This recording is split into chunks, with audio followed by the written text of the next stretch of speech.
Salam sejahtera, Bapak Ibu yang diberkati oleh Tuhan. Bersyukur menjalani hari baru anugerah Tuhan Selasa 16 November 2021. Kita bersama-sama membaca dan merenungkan bagian firman Tuhan dari 1 Raja-Raja 8 ayatnya yang pertama sampai dengan ayat yang ke-13. Terlebih dahulu mari kita mohon berkat Tuhan. Di hadapan hadirat-Mu ya Tuhan pada pagi hari ini, kami bersyukur untuk berkat, kekuatan dan keteguhan yang Tuhan jaminkan, menikmati hari baru anugerah Tuhan. Saat ini, sebelum lebih jauh kami menjalani kehidupan, kami akan dibimbing oleh kekuatan firman-Mu. Roh Kudus Tuhan terangi kami ketika kami membaca dan merenungkan. Biarlah kami diutus menjadi pelaku firman. Dalam nama Yesus kami berdoa. Amin.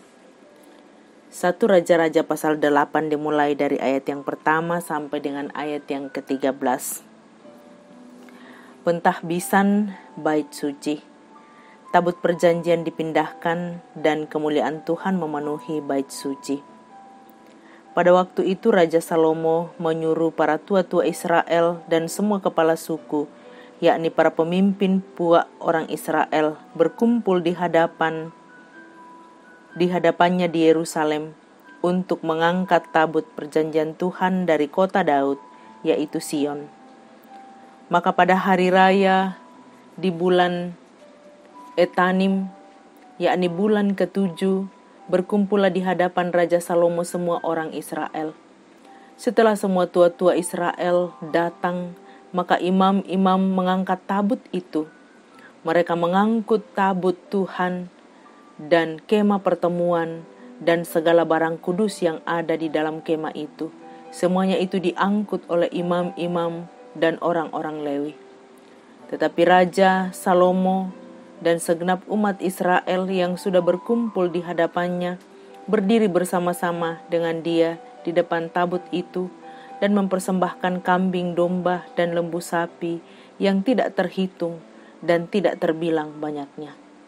Kemudian imam-imam membawa tabut perjanjian Tuhan itu ke tempatnya di ruang belakang rumah itu di tempat Maha Kudus, tepat di bawah sayap kerup-kerup.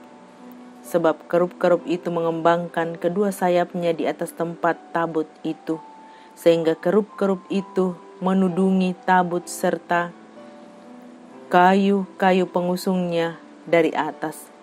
Kayu-kayu pengusung itu demikian panjangnya sehingga ujungnya kelihatan dari tempat kudus yang di depan ruang belakang itu, tetapi tidak kelihatan dari luar.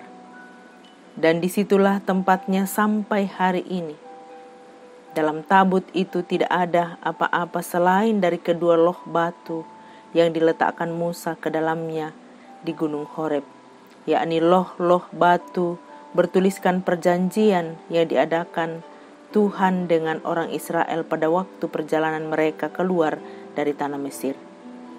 Ketika imam-imam keluar dari tempat kudus, datanglah awan memenuhi rumah Tuhan, sehingga imam-imam tidak tahan berdiri untuk menyelenggarakan kebaktian oleh karena awan itu, sebab kemuliaan Tuhan memenuhi rumah Tuhan. Pada waktu itu berkatalah Salomo, Tuhan telah menetapkan matahari di langit, tetapi ia memutuskan untuk diam dalam kekelaman.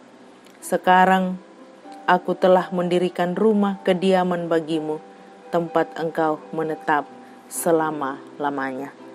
Amin. Firman Tuhan. Hidup untuk kemuliaan Tuhan menjadi tema perenungan kita hari ini. Katuan tutontong umpakalakbi puang matua. Bapak Ibu yang diberkati oleh Tuhan, ada banyak respon setiap anggota jemaat ketika dikunjungi.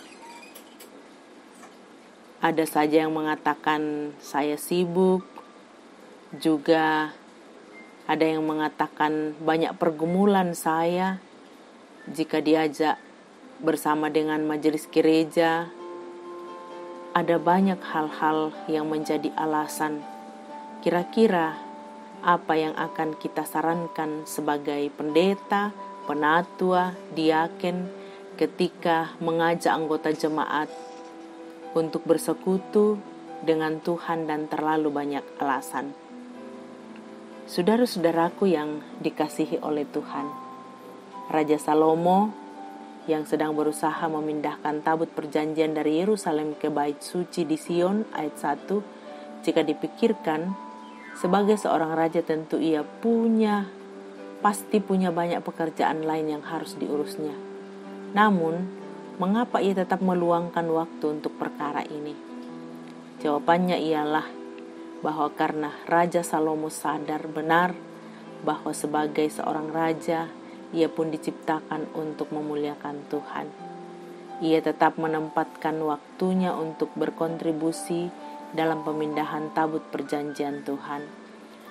Selain itu, ia mengajak bangsa Israel berkumpul dan mensyukuri pemindahan tabut perjanjian ke dalam bait suci dan mengadakan syukuran besar-besaran. Bayangkan pembacaan kita mengatakan bahwa Raja Daud mempersembahkan kambing, domba, lembu, sapi yang tidak terhitung banyaknya.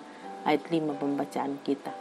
Itu semua dilakukan oleh Raja Salomo karena ia paham jika tabut perjanjian ada dalam bait suci yang ia bangun, maka itu adalah simbol kehadiran Allah yang patut disyukurinya. Saudara-saudara yang dikasihi oleh Tuhan, bagaimana dengan kita? Sudahkah kita melakukan tujuan kita diciptakan, yaitu untuk memuliakan Tuhan? Tentu tidak terlalu banyak lagi alasan kita ketika menjalani kehidupan dan mengaminkan bahwa hidup ini adalah untuk memuliakan Tuhan. Saudara-saudara, jangan sampai ada banyak rutinitas duniawi dan kita melupakan tujuan utama kita yang diciptakan oleh Tuhan. Mari kita belajar dari Raja Salomo. Di balik kesibukannya, ia masih menyempatkan waktu untuk bersekutu dengan Tuhan, memuliakan nama Tuhan, sehingga Tuhan memampukan dalam menjalani kehidupan ini. Mari Bapak Ibu jemaat Tuhan andalkan Tuhan, karena hidup ini untuk kemuliaan-Nya. Amin. Bapak Ibu, mari kita berdoa. Betapa kami bersyukur bahwa hidup ini adalah anugerah Tuhan dan hidup ini untuk memuliakan Tuhan. Terima kasih untuk firman-Mu hari ini. Roh Kudus-Mu meneguhkan kami menjalani kehidupan beriman. Hari ini mohon berkat Tuhan untuk seluruh jemaat Ramah, mulai dari kaum bapa, kaum ibu, pemuda-pemudi, anak-anak, orang tua kami yang lanjut usia, yang mensyukuri masa-masa pensiun. Tuhan, Engkau mengenal, melihat. Dalam kondisi apapun seluruh jemaat kami mohon berkat-Mu Tuhan. Hadirlah menguatkan, menopang, dan memberkati. Kami berdoa bersama dengan jemaat yang mensyukuri pertambahan usia, berkat-berkat yang Tuhan nyatakan. Tuhan, Engkau gembala yang baik.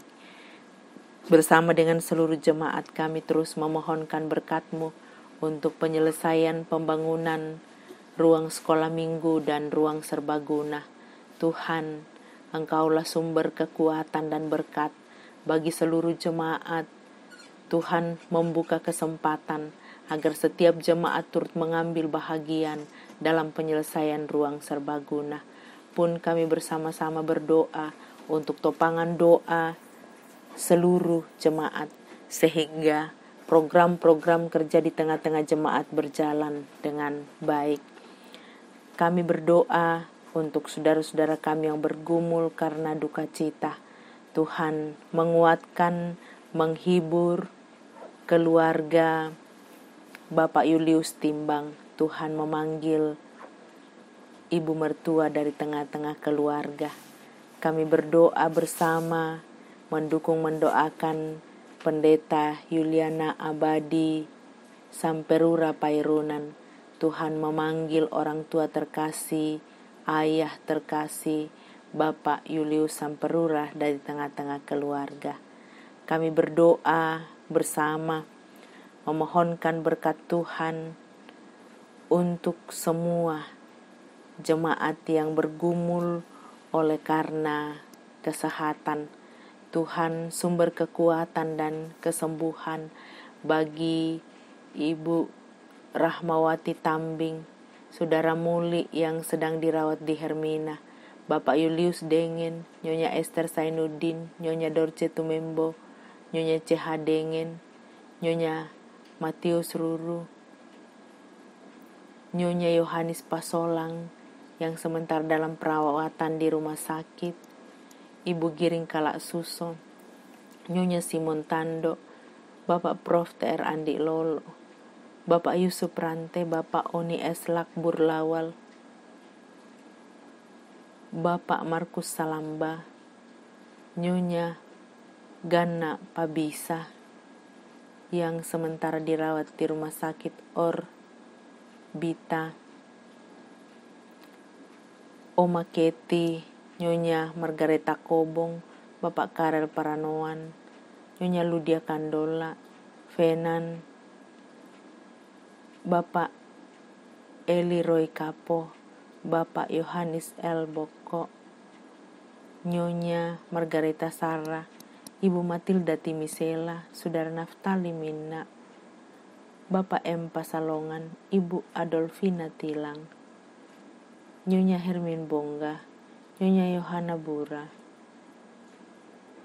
Bapak Yakubus Pagiling, Pendeta Kristoforus Sampetoding, kakak dari Penatua Anna Sampetoding yang saat ini sementara dirawat di Rumah Sakit Wahidin, Ibu Yudit Sagena, ibunda dari Bapak Eliezer Popang yang sementara dirawat di Rumah Sakit Siloam, Nyonya Peter Tena, dan semua jemaat yang saat ini dalam tahap pemulihan. Tuhan sumber kekuatan dan kesembuhan.